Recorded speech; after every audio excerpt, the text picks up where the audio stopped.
This is how we spend our 10th wedding anniversary ni Sir Levy. Nagpanggap kaming mapera, kumain kami sa Manam. So, yan yung kanilang menu. Ayun. So, i-zoom nyo na lang para makita nyo yung mga presyo.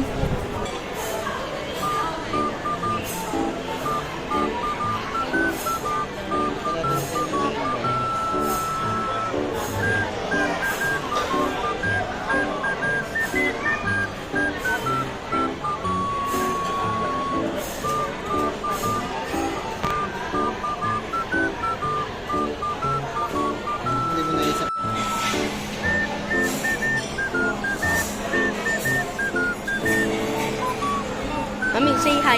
Mami, say hi.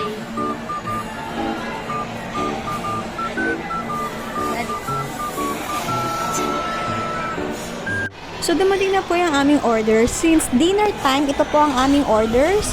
Kare-kare, tapos pusit na request ni Lucas. So, ito ay tinta na may konting pusit. Kita nyo naman, di ba? Halagang 500 plus yan, nakalimutan ko na exact amount. At ito naman yung kare-kare nila, nasa 600 plus naman ito. Wow! Tapos ito naman yung platter nila sa rice, medium size po. Tapos yung maliit na yun guys, bubili nga pala kami ng laing. So, ayun, ito lang naman ang aming dinner. Tumakas lang muna kami sa aming production. Tapos dito kami nag-dinner sa Robinson's Antipolo, Manam. So, tara guys, kain muna kami.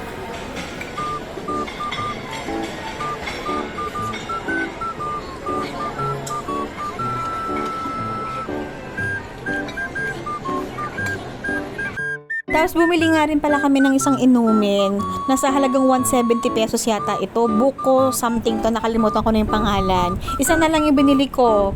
Noong mga oras na to, napag-isip-isip ko na para akong naisahan or nabudol kami ni Lucas. Kasi siya lang naman yung enjoy na enjoy sa pagkain, no? Tingnan nyo guys. Pa-thumbs up pa yan.